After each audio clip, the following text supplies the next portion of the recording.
Kalalau Malak Yahweh, Wa Yahweh Shai, Bahashem Hakwadash, and double honors to the elders of GMS Ruwell. Blessings unto those men, and blessings and salutations to the Akim out there in truth, pushing his word in all sincerity and in honesty.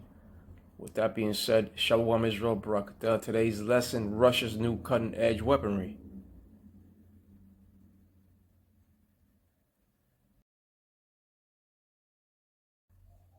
And here we have an RT.com article that says Lukashenko unveils details of Oreshnik talks with Putin.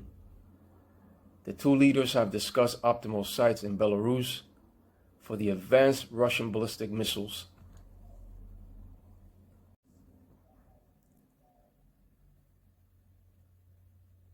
Now the article itself goes on to say, it further reads, the president of Belarus, Alexander Lukashenko, has revealed that he discussed possible locations in his country to host Russia's Oreshnik hypersonic missiles during his bilateral meeting with Russian President Vladimir Putin on Thursday.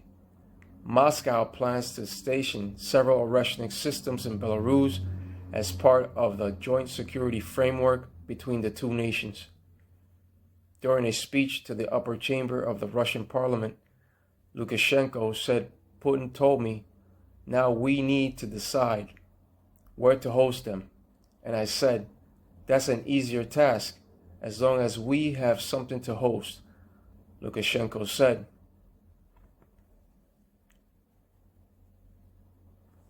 The Oreshnik missiles in Belarus will utilize domestically produced launchers currently in production and expected to be ready on schedule, Lukashenko revealed. Belarus boasts expertise in manufacturing ballistic missile launch systems dating back to the Soviet era.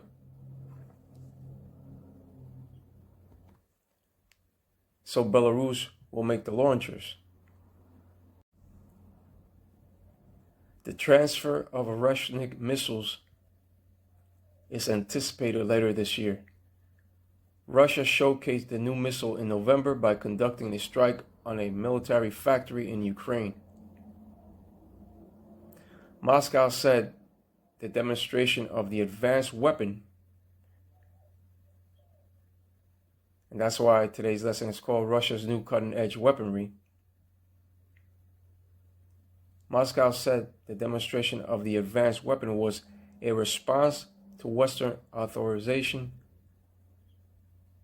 allowing Kyiv to use donated long-range missiles to strike deep inside Russian territory.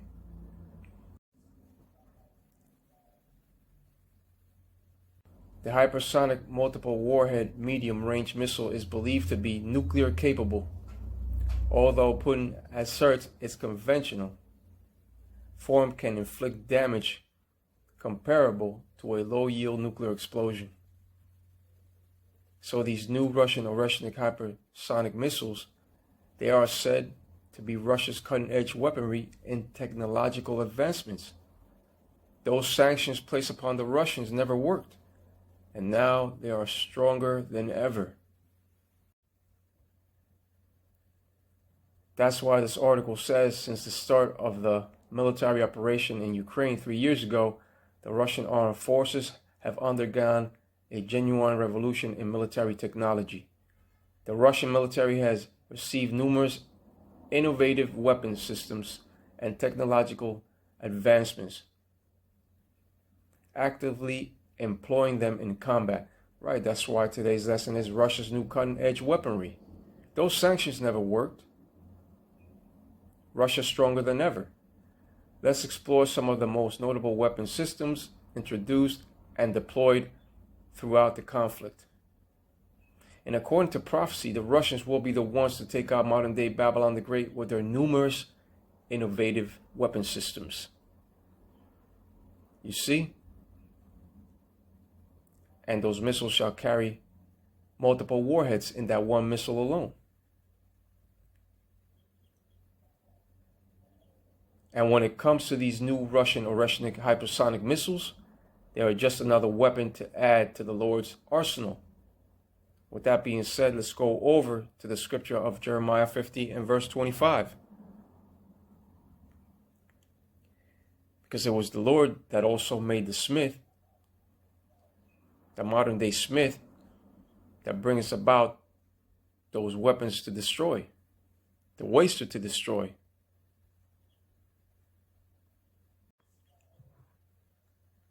Jeremiah 50 and verse 25, the Lord hath opened his armory, and hath brought forth the weapons of his indignation, for this is the work of the Lord, Yahweh Ba'ashem Yahushai of hosts, in the land of the Chaldeans.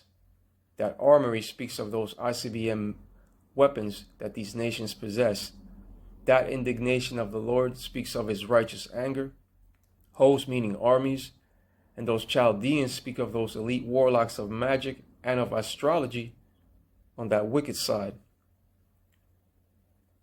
And this entire scripture of Jeremiah 50 and verse 25 is in reference to America in these times. Babylon the Great is America. That's what the armory of the Lord is for. Remember that the Lord, Yahweh Yahushai, is the best strategist when it comes to war, due to the fact that he himself is a God of war.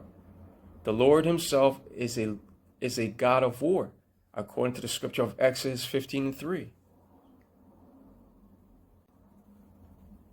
Exodus 15 and 3, the Lord is a man of war, the Lord is his name. Right, the Lord is a man of war, Yahweh Ba'ashem Yahushai is his name. Yahweh. As soon as that MOTBCHIP gets fully implemented, that third world war of utter destruction shall come quickly. All that is happening between the West, Ukraine, and Russia is prophecy. The Lord, Yahweh Yahushua, will gather all nations to war. These prophecies are now speaking more loudly and clear.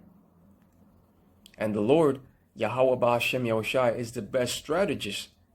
And it is he that controls the outcome of these wars, as well as war tactics.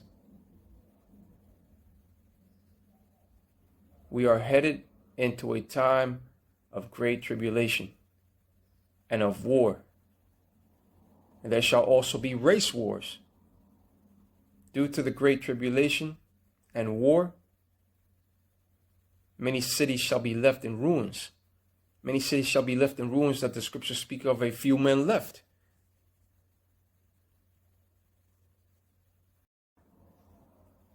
Here we have that scripture of 2 Esdras 16 and 26. The grapes shall ripen, and who shall tread them? For all places shall be desolate of men. In that treading, all those places shall be desolate of men.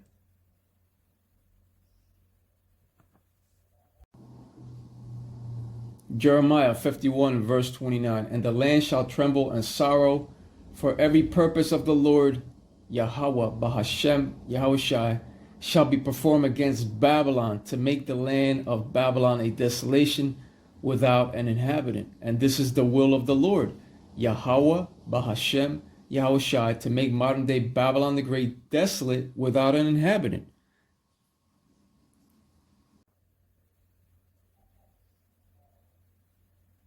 Second Ezra 16 and 27, so that one man shall desire to see another and to hear his voice. Right, a man shall desire to see another man, to have a simple conversation, and shall not be able to, because all places shall be desolate of men. Mass deaths shall also come. You see? There will be very few men left in those days. And to just find another person to have a simple conversation with will be a challenge in itself. Many shall desire to hear another friendly voice and shall not be able to.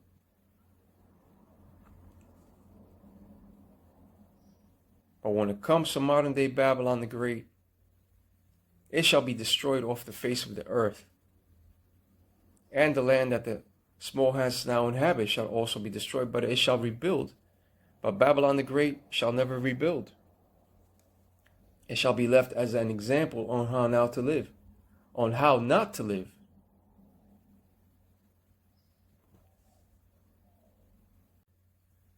Second Ezra 16 and 28. For of a city there shall be 10 left, and 2 of the field, which shall hide themselves in the thick groves and in the clefts of the rocks. You see?